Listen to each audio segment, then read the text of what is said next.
Le fauteuil roulant grinçait contre l'asphalte mouillé, tandis que Thomas poussait sa fille à travers le parc municipal. Le vent d'octobre coupait comme une lame, mais il ne le sentait presque pas. Son esprit était ailleurs, dans le bureau du docteur Richardson 3 jours plus tôt, lorsqu'il avait entendu les mots qui avaient brisé son dernier fil d'espoir. « Il n'y a plus rien que nous puissions faire, monsieur Whitman. » 6 mois. Cela faisait 6 mois depuis l'accident. 6 mois depuis que la vie de sa fille de 8 ans s'était brisée avec cette voiture sur l'autoroute. 6 mois de chirurgie, de physiothérapie, de promesses vaines de médecins qui facturaient des fortunes pour dire que les dommages à la moelle étaient irréversibles. Elle ne pleurait plus. C'était le pire. Au début, il y avait des larmes, des cris, des questions désespérées sur pourquoi cela lui était arrivé. Maintenant, il n'y avait que le silence. Un vide dans ses yeux qui brillait autrefois lorsqu'elle dansait dans le salon, rêvant d'être ballerine. Thomas arrêta le fauteuil près du lac. Les feuilles tombaient en spirale, touchant la surface de l'eau comme des doigts délicats. Sa fille regardait sans expression. Il serra ses épaules, essayant de transmettre chaleur, vie, n'importe quoi pour briser cette prison invisible où elle était enfermée. « Papa !» Sa voix était un fragile chuchotement. « On peut rentrer à la maison. » Avant qu'il ne puisse répondre, une voix étrange traversa l'air. « Je peux l'aider. » Thomas se retourna brusquement. Un garçon se tenait à quelques mètres, presque caché entre les arbres. Il n'avait pas plus de 10 ans, peut-être moins. Ses vêtements étaient trop vieux, déchirés aux genoux, sales de terre. Ses pieds nus semblaient ne pas ressentir le froid du sol. Mais c'étaient ses yeux qui retenaient l'attention, profonds, anciens, comme s'il portait une connaissance qui ne devrait pas appartenir à un enfant. Quoi? Thomas fronça les sourcils, se plaçant instinctivement entre l'étranger et sa fille. « J'ai dit que je peux l'aider. » Le garçon fit un pas en avant, les mains dans les poches. « Laissez-moi danser avec votre fille, et je ferai en sorte qu'elle puisse marcher à nouveau. » Thomas sentit la colère monter dans sa gorge. C'était ça sa vie maintenant? La cible des moqueries cruelles d'enfants des rues? Par d'ici avant que j'appelle la police. « Je ne plaisante pas, monsieur. » La voix du garçon était calme, sans peur. « Je sais ce qu'elle a perdu. Ce n'était pas seulement le mouvement des jambes. C'était la musique qu'elle portait en elle. La danse qui faisait battre le cœur plus fort. Je peux lui rendre ça. » Thomas fit un pas menaçant vers le garçon. « Tu ne sais rien de ma fille. Tu ne sais rien de ce que nous avons traversé.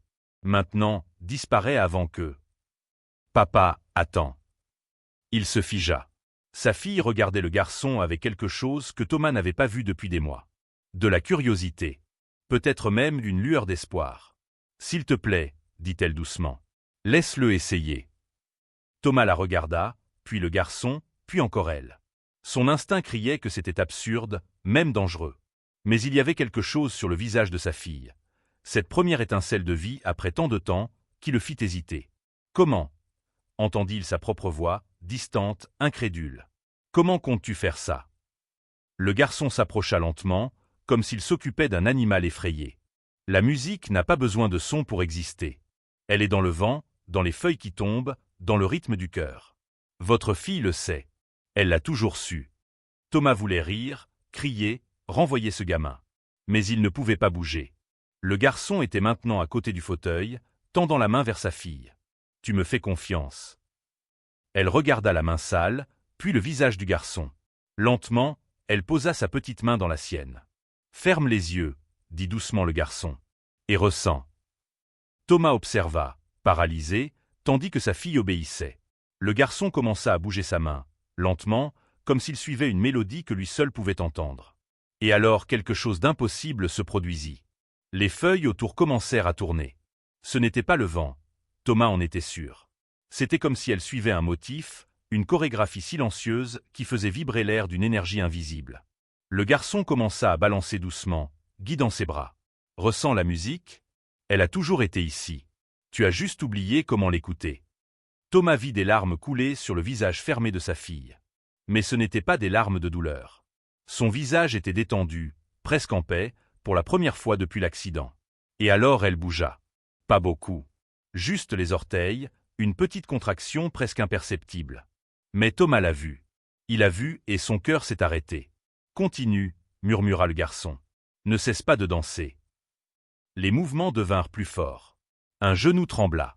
Puis l'autre. Les jambes que les médecins avaient jurées mortes commencèrent à répondre, lentement, comme si elles se réveillaient d'un sommeil profond. Thomas tomba à genoux, les mains couvrant sa bouche. Ce n'était pas réel. Cela ne pouvait pas être réel. Sa fille ouvrit les yeux. Elle pleurait maintenant, sanglotant, mais essayant de se lever du fauteuil avec l'aide du garçon. Elle vacilla, faillit tomber, mais il la tint fermement. Je sens mes jambes, papa. Thomas ne pouvait pas parler. Il pouvait à peine respirer. Il observa sa fille faire un pas tremblant, puis un autre, appuyé sur l'étrange garçon apparu de nulle part. Elle marchait. Sa fille marchait. Quand il réussit enfin à se lever, il voulut la serrer dans ses bras, remercier le garçon, demander comment c'était possible. Mais quand il regarda autour de lui, le garçon avait disparu. Simplement disparu, comme s'il n'avait jamais été là. Thomas serra sa fille contre lui tandis qu'elle riait et pleurait en même temps, testant ses jambes, à peine croyant son propre corps. Il scruta le parc du regard, cherchant le moindre signe du garçon. Rien. Juste des feuilles tombant et le vent chuchotant entre les arbres. « Qui était-il, papa » demanda sa fille, encore tremblante d'émotion et d'effort. Thomas la serra contre sa poitrine. « Je ne sais pas, chérie. Je ne sais vraiment pas. » Mais tandis qu'il rentrait lentement à la maison, elle insistant pour faire chaque pas seul, même si cela faisait mal, Thomas ne pouvait s'empêcher de penser. Qui était ce garçon? Comment savait-il pour sa fille? Et pourquoi avait-il disparu sans attendre de gratitude ou de récompense? Les questions le poursuivirent tout au long du chemin, mais il les repoussa au fond de son esprit. À ce moment-là, une seule chose comptait, sa fille marchait de nouveau. Le reste pouvait attendre. Si vous aimez cette histoire, n'oubliez pas de vous abonner à la chaîne et de liker la vidéo. Vous ne voudrez pas manquer la suite. Pendant 3 semaines, la vie de Thomas a été complètement bouleversée. Sa fille s'améliorait chaque jour. Les pas hésitants sont devenus des marches. Les marches sont devenues de petites courses dans le couloir. Elle avait retrouvé le sourire, parlait sans longue pause de silence, demandait à danser sur les musiques qui passaient à la radio. Les médecins ne pouvaient pas expliquer. Le docteur Richardson a examiné les résultats des tests précédents, les a comparés aux nouveaux examens et a secoué la tête, incrédule. C'est impossible. La moelle était rompue. Il n'y a pas de régénération spontanée de ce type. Mais il y en avait une. Et Thomas savait que ce n'était pas du tout spontané. Il n'avait rien dit aux médecins au sujet du garçon dans le parc. Comment aurait-il pu? Ils auraient pensé qu'il était fou. Lui-même se demandait si cela s'était vraiment produit, si ce n'était pas une hallucination provoquée par le désespoir. Mais sa fille se souvenait. Elle parlait constamment de lui. « Papa, tu crois qu'il va revenir ?»« Je ne sais pas, chérie. Je voudrais le remercier. Il m'a sauvé. » Thomas le voulait aussi. Plus que tout. Mais il n'avait aucune idée de comment retrouver un garçon qui avait disparu comme de la fumée. Il retournait au parc tous les jours à la même heure, fouillait chaque recoin, demandait aux habitués s'ils avaient vu un enfant pieds nus et sale. Personne ne savait rien. C'était comme si le garçon n'avait jamais existé. Les nuits étaient les pires. Thomas restait éveillé, repassant chaque détail de cette rencontre. Les mots du garçon résonnaient dans son esprit. La musique n'a pas besoin de son pour exister. Que signifiait cela? Était-ce une métaphore? De la magie? De la foi? Il n'avait jamais été religieux. Il avait construit son empire immobilier avec du travail acharné, de la stratégie, des chiffres froids. Il croyait en cause et effet, pas au miracle. Mais maintenant, il faisait face à quelque chose qui défiait tout ce qu'il connaissait. Au cours de la 4e semaine, quelque chose changea. Thomas était au bureau lorsqu'il reçut l'appel de l'école. Sa fille s'était évanouie pendant le cours d'éducation physique. Il laissa tout tomber et courut à l'hôpital, le cœur battant, la peur revenant de plein fouet. Elle était consciente à son arrivée, pâle mais éveillée. Les médecins effectuèrent des examens d'urgence. « Ses jambes commencent à s'affaiblir à nouveau », dit le docteur Richardson, la voix grave. « Ce n'est pas aussi sévère qu'avant, mais il y a des signes de régression. Je ne comprends pas. Elle progressait si bien. » Thomas sentit le sol se dérober sous ses pieds. Que voulez-vous dire? Qu'elle va retourner dans le fauteuil? Pas nécessairement. Mais il faut surveiller de près. Cela peut être de la fatigue musculaire ou quelque chose de neurologique. Nous allons enquêter. Cette nuit-là, Thomas s'assit aux côtés du lit de sa fille. Elle dormait agitée, les jambes se contractant involontairement. Il lui prit la main, se sentant plus impuissant que jamais. C'est alors qu'il entendit un bruit à la fenêtre. Des coups légers, comme de petits cailloux frappant le verre.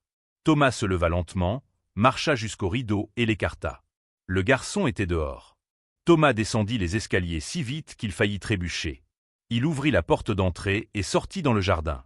Le garçon se tenait sous la faible lumière du lampadaire, les mains dans les poches, portant les mêmes vêtements sales d'il y a quelques semaines. « Toi, » dit Thomas, la voix mêlant soulagement et colère. « Où étais-tu? Je t'ai cherché partout. » Le garçon ne répondit pas immédiatement. Il le regarda simplement avec ses yeux trop anciens pour son visage jeune. « Elle s'affaiblit, » dit enfin le garçon. « Je sais. Les médecins l'ont dit aujourd'hui. Que se passe-t-il? Que as-tu fait à ma fille? » « Je n'ai rien fait que ce qu'elle n'avait déjà en elle. J'ai juste réveillé ce qui dormait. » Le garçon fit un pas en avant. Mais réveiller n'est pas guérir. La danse doit continuer. Si elle s'arrête, la musique disparaît. Thomas passa la main dans ses cheveux, frustré. « Arrête de parler en énigme. Ma fille souffre à nouveau et je ne comprends rien à ce que tu dis. Elle a cessé de danser. » La voix du garçon était calme, sans jugement. Depuis qu'elle est retournée à l'école, elle a peur. Peur que les autres enfants se moquent d'elle. Peur que ses jambes lâchent devant tout le monde. Alors elle fait semblant d'aller bien, mais elle ne laisse pas entrer la musique. Et sans musique, le corps oublie. Thomas sentit une douleur dans sa poitrine. C'était vrai. Sa fille avait mentionné que certains camarades posaient trop de questions, la regardaient bizarrement. Elle avait demandé à rester à la maison, mais il avait insisté pour qu'elle reprenne sa routine normale. « Que dois-je faire ?» demanda Thomas, la voix brisée. « Comment puis-je l'aider ?» Le garçon sortit quelque chose de sa poche. C'était une fleur blanche, petite et délicate, aux pétales semblant légèrement briller dans l'obscurité. « Donne-lui ça. Dis-lui qu'elle pousse là où il y a eu de la douleur. Et dis-lui qu'elle doit danser, pas pour les autres, mais pour elle-même. » La musique se moque du public. Thomas prit la fleur, sentant une étrange énergie émaner d'elle. « Qui es-tu? Vraiment ?» Le garçon sourit pour la première fois. C'était un sourire triste, comme s'il portait le poids de nombreuses histoires. Quelqu'un qui comprend ce que c'est de perdre la musique. Quelqu'un qui ne veut pas qu'elle passe par ce que j'ai vécu. Tu peux la guérir complètement? Faire en sorte qu'elle ne s'affaiblisse jamais? Non. La réponse fut directe, sans détour. Mais elle peut. Si elle choisit de danser tous les jours, si elle choisit de ne pas laisser la peur gagner, elle deviendra forte. Plus forte qu'elle ne l'était avant l'accident. Thomas voulait poser d'autres questions, mais le garçon reculait déjà, retournant dans l'ombre. « Attends, je ne sais même pas ton nom. » Le garçon s'arrêta, se tourna à moitié. « Les noms n'ont pas d'importance. Mais si tu as besoin d'un, appelle-moi Jonathan. »« Jonathan, » répéta Thomas. « S'il te plaît, ne disparais pas encore. Ma fille veut te remercier. Je veux te récompenser. De l'argent, une maison, tout ce dont tu as besoin. Je n'ai besoin de rien que l'argent puisse acheter. » La voix du garçon était déjà lointaine, engloutie par la nuit. « J'ai juste besoin qu'elle continue de danser. Promets-lui que tu le lui rappelleras. »« Je promets. » Mais lorsque Thomas cligna des yeux, le garçon avait de nouveau disparu. Le jardin était vide, silencieux, seul le vent faisait bouger les feuilles des arbres. Thomas regarda la fleur dans sa main. Elle était réelle, solide, parfumée. Ce n'était pas de l'imagination. Rien de tout cela n'en était. Il remonta dans la chambre de sa fille. Elle dormait encore, mais semblait maintenant plus tranquille. Thomas posa la fleur sur la table de chevet à côté du lit et s'assit dans le fauteuil proche. Il resta là toute la nuit, observant, réfléchissant aux paroles de Jonathan. La musique se moque du public. Au lever du jour, sa fille se réveilla et vit la fleur. Ses yeux s'écarquillèrent. « Papa, d'où ça vient ?» Thomas respira profondément. « D'un ami. Il a dit qu'elle pousse là où il y a eu de la douleur. » Elle prit la fleur avec précaution, humant les pétales blancs. Une larme coula sur son visage. Il est revenu. Oui. Et il a laissé un message. Thomas s'agenouilla près du lit. Il a dit que tu dois continuer à danser. Pas pour les autres, mais pour toi-même. La musique est en toi, et personne ne peut te l'enlever. Sa fille serra la fleur contre sa poitrine, sanglotant doucement. J'avais tellement peur, papa. Peur que mes jambes s'arrêtent de fonctionner à nouveau. Peur que tout le monde pense que je suis bizarre. Je sais, chérie. Mais tu n'as pas besoin d'avoir peur.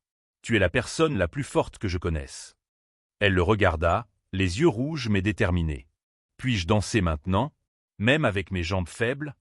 Thomas sourit, sentant des larmes lui monter aux yeux. Tu peux faire ce que tu veux. Tu le pourras toujours. Et là, dans cette chambre éclairée par la lumière du matin, sa fille commença à danser. Lentement, en titubant un peu, mais dansant. Et à chaque mouvement, Thomas voyait la force revenir, la musique silencieuse remplissant l'espace entre eux. Les mois suivants ont apporté une transformation que Thomas n'aurait jamais imaginée possible. Sa fille n'avait pas seulement retrouvé la force dans ses jambes, mais elle avait découvert quelque chose de plus grand. Elle dansait tous les jours, parfois pendant des heures, seule dans sa chambre, avec la fleur blanche toujours à proximité. Mais quelque chose avait changé maintenant. Quelque chose que Thomas ne pouvait pas nommer. « Papa, dit-elle un matin au petit déjeuner, cette dame qui passe tous les jours avec son chien, elle est triste. Très triste. » Thomas regarda par la fenêtre. C'était Madame Henderson, la voisine âgée qui habitait 3 maisons plus loin. Toujours polie, toujours souriante. « Comment sais-tu ça ? » ?»« Je le sais juste. C'est comme si je pouvais ressentir. » Elle remuait ses céréales avec la cuillère, pensive. « C'est étrange. Depuis que Jonathan m'a donné la fleur, je ressens les gens différemment. Comme si je pouvais entendre leur musique. » Thomas sentit un frisson lui parcourir l'échine. Leur musique. C'est difficile à expliquer. Chaque personne a un type de son en elle. Certaines sont joyeuses, comme le violon. D'autres sont lourdes, comme les tambours. Madame Henderson. La sienne est silencieuse. Presque aucun son. Cet après-midi-là, Thomas découvrit que le mari de Madame Henderson était mort 2 mois plus tôt. Elle cachait sa douleur derrière des sourires et des conversations polies sur le temps. Sa fille avait ressenti. Elle avait vraiment ressenti. Les semaines passèrent et d'autres incidents se produisirent. Elle savait quand le facteur passait une mauvaise journée. Elle savait quand l'institutrice était préoccupée par quelque chose. Elle savait quand les autres enfants mentiraient pour dire qu'ils allaient bien. Thomas n'en parla à personne. Comment aurait-il pu ? Il était déjà assez difficile d'expliquer la récupération miraculeuse de ses jambes. Maintenant, sa fille développait une sorte de perception qui défiait toute logique. Il devait retrouver Jonathan. Il avait besoin de réponses. Pendant 2 mois, Thomas chercha. Il visita des refuges, parla avec des assistants sociaux, décrivit le garçon à tous ceux qu'il connaissait. Personne n'avait vu un enfant correspondant à la description. C'était comme si Jonathan n'existait que pour eux. Jusqu'à ce qu'un après-midi, Thomas ait une idée. Il retourna au parc. Pas pendant la journée, comme il le faisait toujours, mais la nuit. Quelque chose lui disait que Jonathan appartenait aux ombres, au moment entre la lumière et l'obscurité. Il était presque 10 heures du soir quand Thomas s'assit sur le même banc où tout avait commencé. Le parc était vide, éclairé seulement par de faibles lampadaires qui créaient des poches de lumière jaune. Le lac reflétait la lune croissante, ondulant doucement avec le vent. Thomas attendit. 1 heure. 2 heures. Quand il était sur le point d'abandonner, il entendit des pas. Jonathan sortit de l'obscurité comme s'il en faisait partie. Même vêtements usés, même pieds nus, même expression sereine qui semblait porter des secrets anciens. « Tu savais que je serais ici, » dit Thomas. Ce n'était pas une question. « Oui. » Jonathan s'assit sur le banc à côté de lui, les jambes balançant sans toucher le sol. « Tu as des questions. »« Beaucoup. » Thomas se tourna pour le regarder. « Ma fille change. Elle ressent des choses. Elle sait des choses qu'elle ne devrait pas savoir. Que as-tu fait avec elle ? Je l'ai déjà dit. J'ai juste réveillé ce qui dormait. » Jonathan regarda le lac. Nous avons tous cette capacité.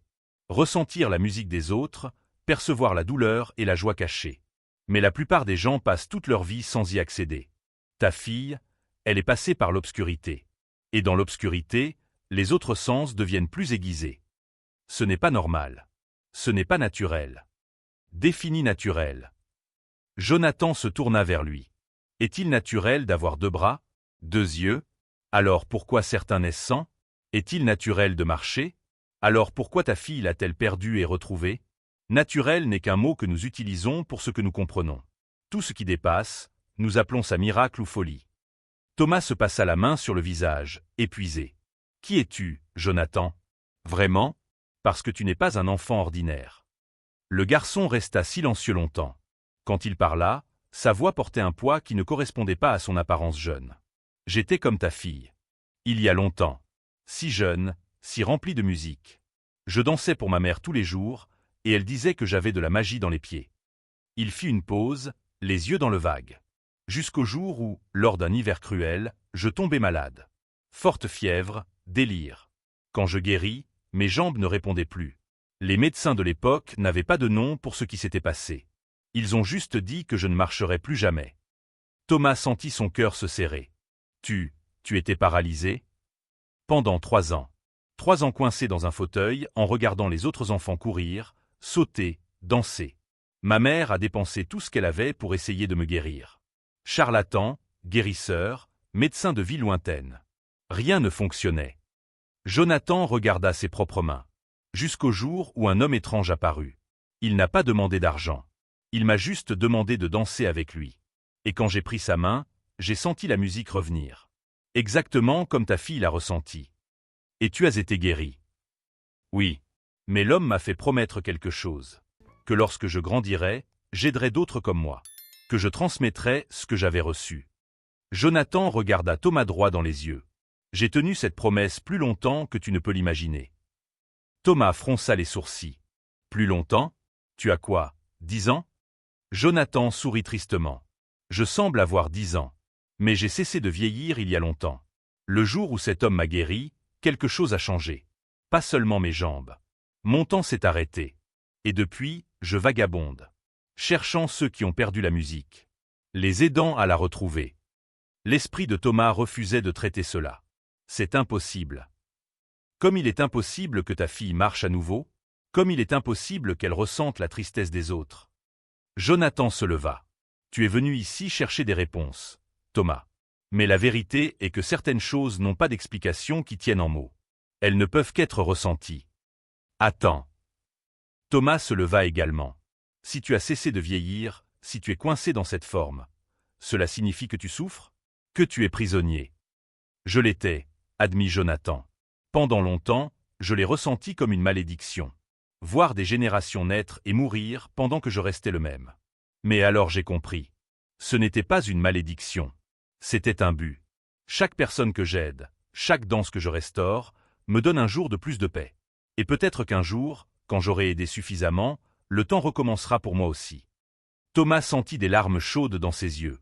Tu as sauvé ma fille. Je ne sais pas comment te remercier. Ce n'est pas nécessaire. Jonathan commença à s'éloigner. Promets juste que tu l'aideras à comprendre le don qu'elle a maintenant. Elle ressentira la douleur des autres, mais pourra aussi aider. Ne la laisse pas avoir peur de cela. Jonathan, attends. Thomas fit un pas en avant. Et si elle a encore besoin de toi? Et si quelque chose tournait mal? Le garçon s'arrêta, regardant par-dessus son épaule. Elle n'aura pas besoin de moi. La musique est en elle maintenant. Forte, vivante, éternelle.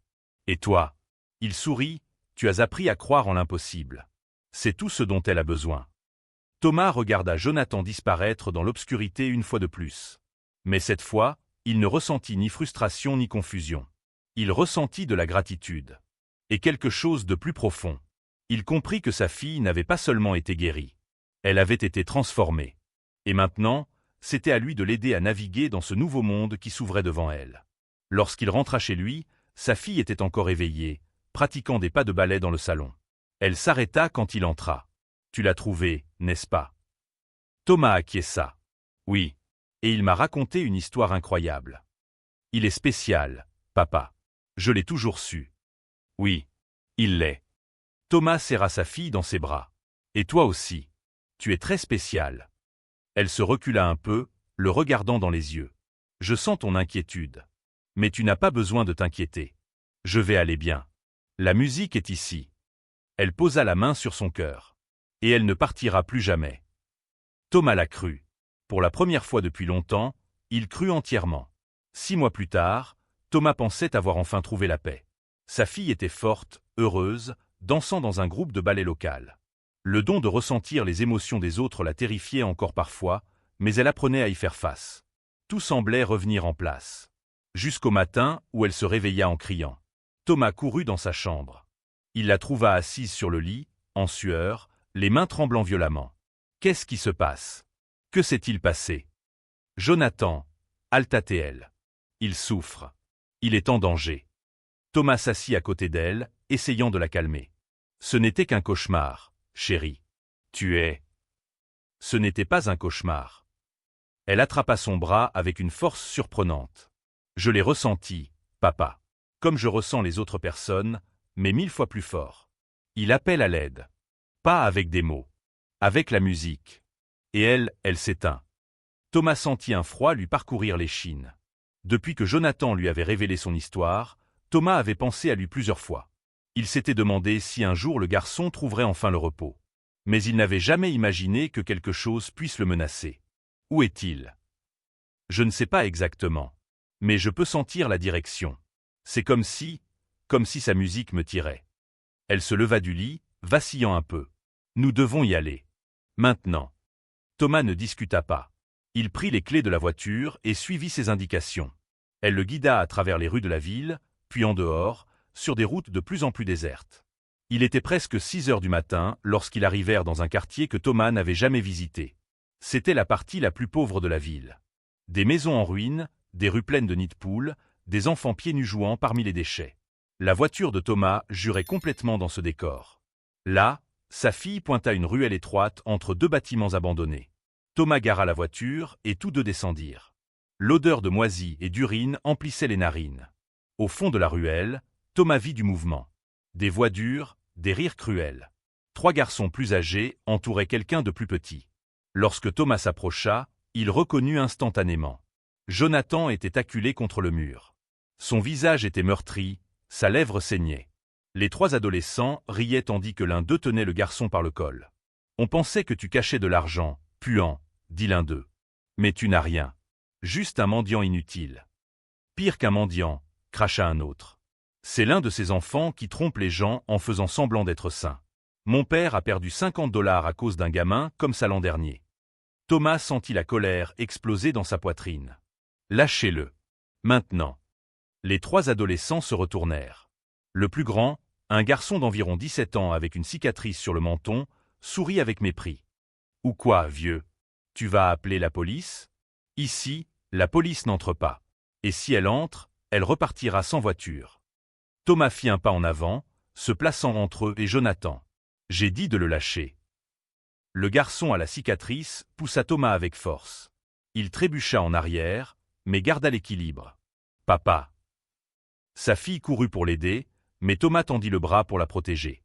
L'adolescent remarqua la fille et son sourire devint encore plus cruel. « Regarde ça. Tu as amené toute la famille pour défendre le mendiant. Comme c'est mignon. » C'est alors que Jonathan parla, la voix rauque mais ferme. « Laissez-les tranquilles. C'est moi que vous voulez. »« Non, » murmura Thomas. « Nous ne le laisserons pas ici. » Mais Jonathan le regarda avec ses yeux anciens, et Thomas vit quelque chose de différent. De la fatigue. Un épuisement profond qui allait au-delà du corps blessé. C'était comme si le poids de toutes ces années réclamait enfin son dû. « Ça va aller, » murmura Jonathan. « J'ai déjà aidé assez de gens.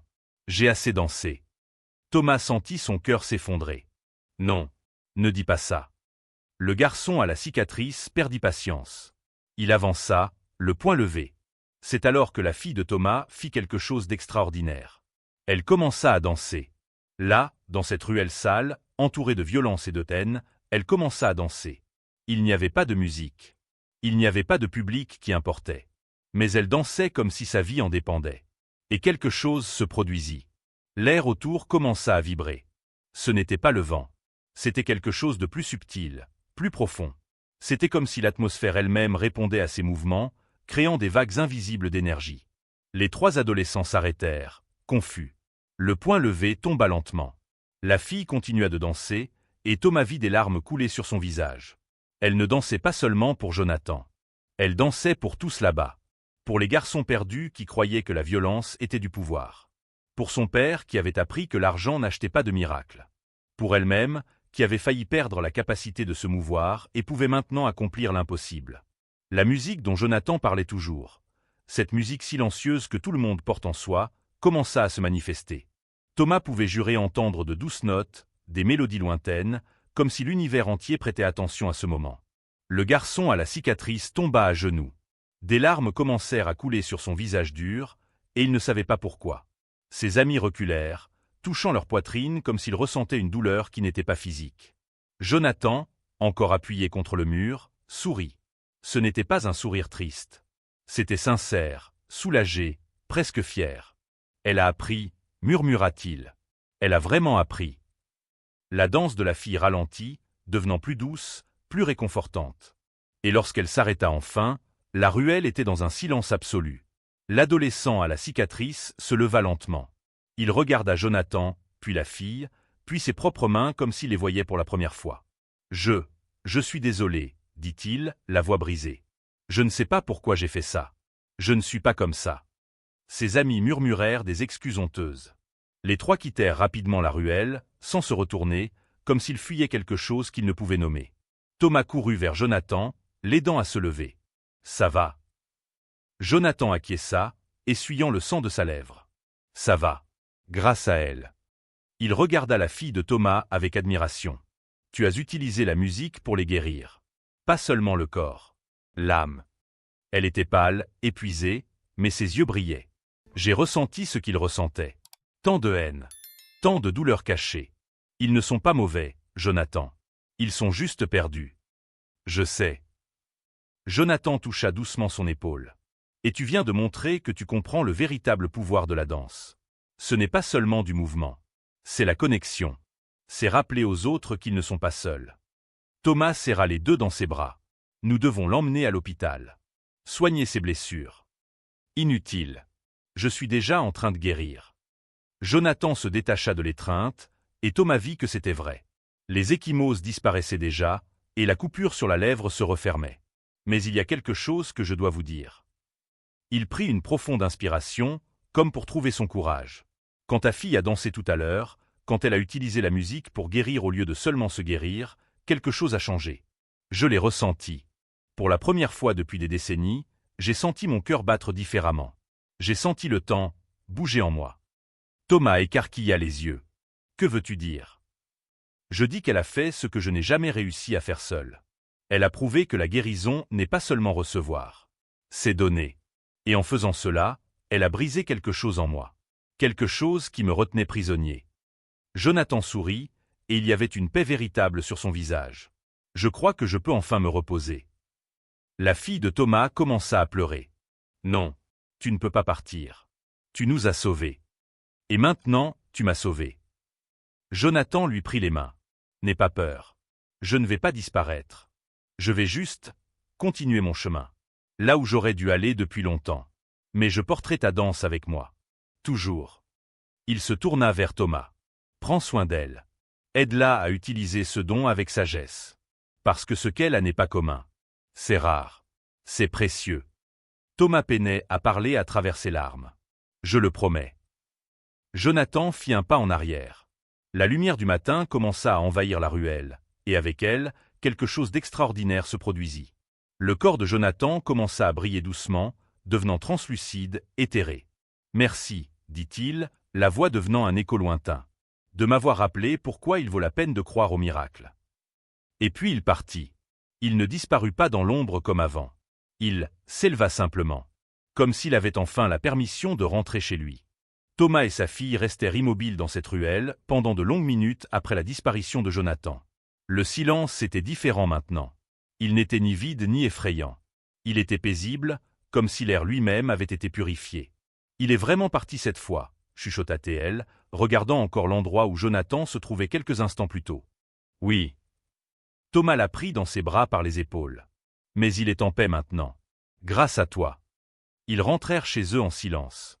Pas le silence lourd des jours après l'accident, mais un silence contemplatif, plein de sens.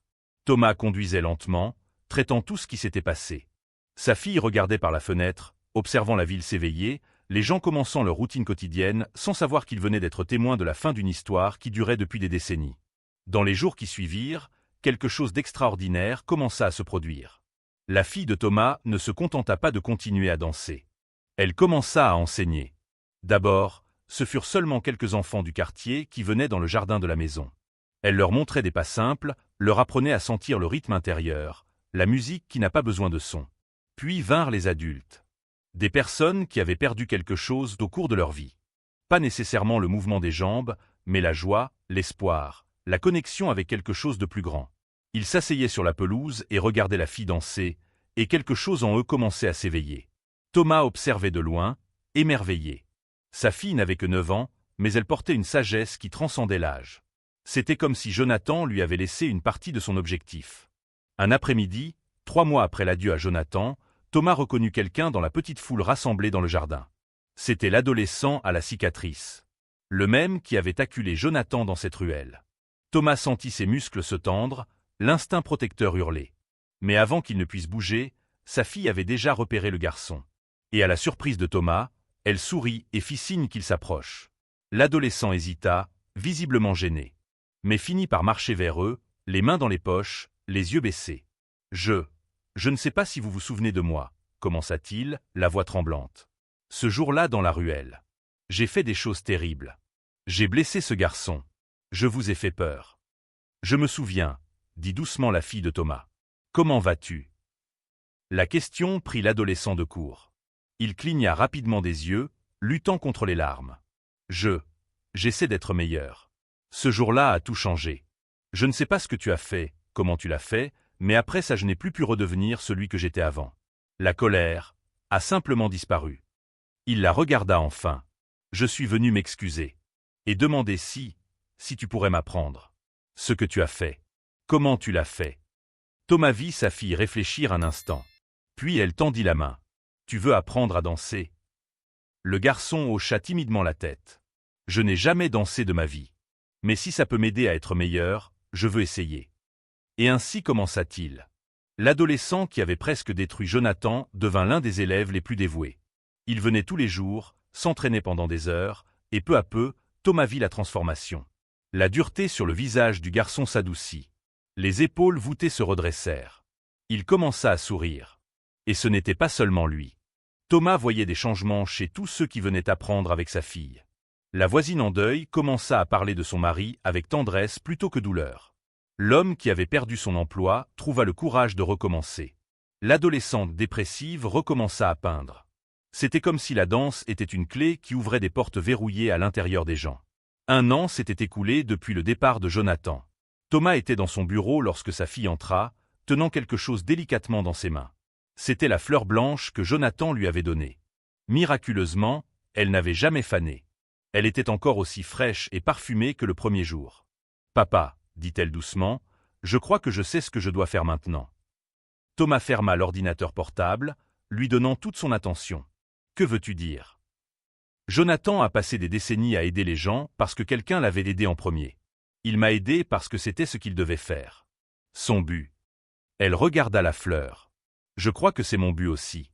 Pas seulement danser, mais utiliser la danse pour guérir. Pour rappeler aux gens qu'ils ont de la musique en eux. Thomas sentit sa poitrine se serrer de fierté et d'une certaine mélancolie.